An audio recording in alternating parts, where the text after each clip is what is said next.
Hello and welcome to your new summer job at the new and improved Freddy Fazbear's Pizza. I'm here to talk you through some of the things you can expect to see during your first week here and to help you get started down this new and exciting career path. Now, I want you to forget anything you may have heard about the old locations, some people still have a somewhat negative impression of the company. That old restaurant was kind of left to rot for quite a while, but I want to reassure you, Fazbear Entertainment is committed to family fun and above all, safety. They've spent a small fortune on these new animatronics. Facial recognition, advanced mobility, they even let them walk around during the day. Isn't that neat? But most importantly, they're all tied into some kind of criminal database so they can detect a predator a mile away. Heck, we should be paying them to guard you. Now that being said, no new system is without its kinks. You're only the second guard to work at that location. The first guy finished his week but complained about conditions. We switched him over to the day shift. So, hey, lucky you, right? Mainly he expressed concern that certain characters seemed to move around at night and even attempted to get into his office. Now, from what we know, that should be impossible. That restaurant should be the safest place on Earth. So while our engineers don't really have an explanation for this, the working theory is that the robots were never given a proper night mode. So when it gets quiet, they think they're in the wrong room. So then they go try to find where the people are, and in this case, that's your office. So our temporary solution is this. There's a music box over by the prize counter, and it's rigged to be wound up remotely. So just every once in a while, switch over to the prize counter video feed and wind it up for a few seconds. It doesn't seem to affect all of the animatronics, but it does affect one of them. And as for the rest of them, we have an even easier solution. You see, there may be a minor glitch in the system, something about the robot seeing you as an endoskeleton without his costume on and wanting to stuff you into a suit. So hey, we've given you an empty Freddy Fazbear head. Problem solved. You can put it on any time and leave it on for as long as you want. Eventually anything that wandered in will wander back out. Something else worth mentioning is kind of the quirky modern design of the building. You may have noticed there are no doors for you to close. But hey, you have lights, and even though your flashlight can run out of power, the building cannot. So don't worry about the place going dark. Well, I think that's it. You should be golden. Check the lights, put on the Freddy head if you need to. Keep the music box wound up. Piece of cake. Have a good night, and I'll talk to you tomorrow.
Freddy and his friends tend to become more active as the week progresses.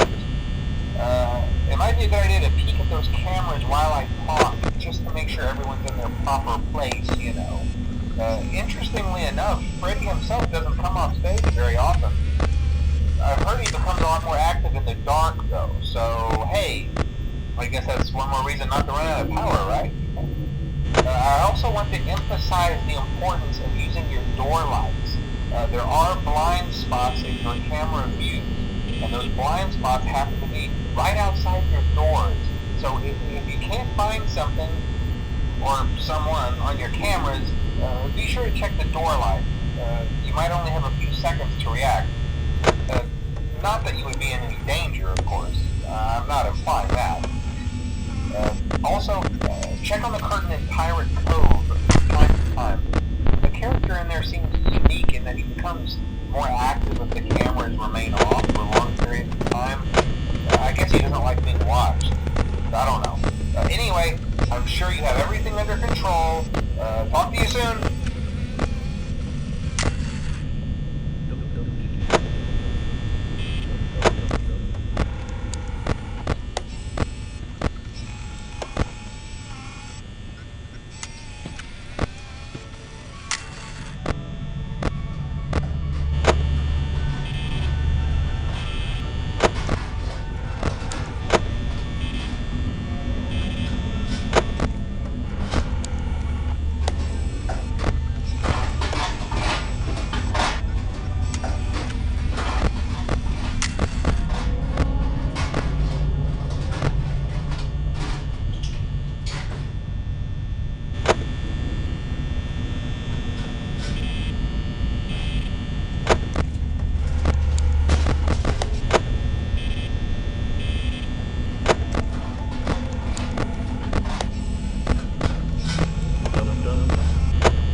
told you your first night wouldn't be a problem. You're a natural.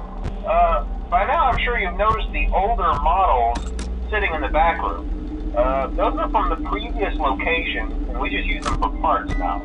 The idea at first was to repair them.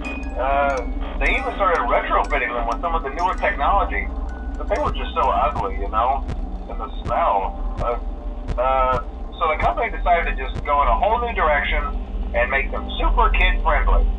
Those older ones shouldn't be able to walk around, but if they do, the whole Freddy head trick should work on them too, so whatever. I love those old characters. Did you ever see Foxy the Pirate? Oh wait, Foxy. Oh yeah, Foxy. Hey listen, that one was always a bit twitchy. I'm not sure if the Freddy head trick will work on Foxy. If for some reason he activates during the night, and you see him standing at the far end of the hall, just flash your light at him from time to time. Those older models would always get disoriented with bright lights. It would cause a system restart or something.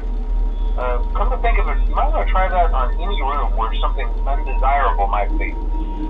It might hold him in place for a few seconds. That glitch might have carried over to the newer models too. One more thing, don't forget the music box. I'll be honest, I never liked that puppet thing. It's always thinking, and it can go anywhere. I don't think the Freddy mask will fool it, so just don't forget the music box. Anyway, I'm sure it won't be a problem. Have a good night, and I'll talk to you tomorrow.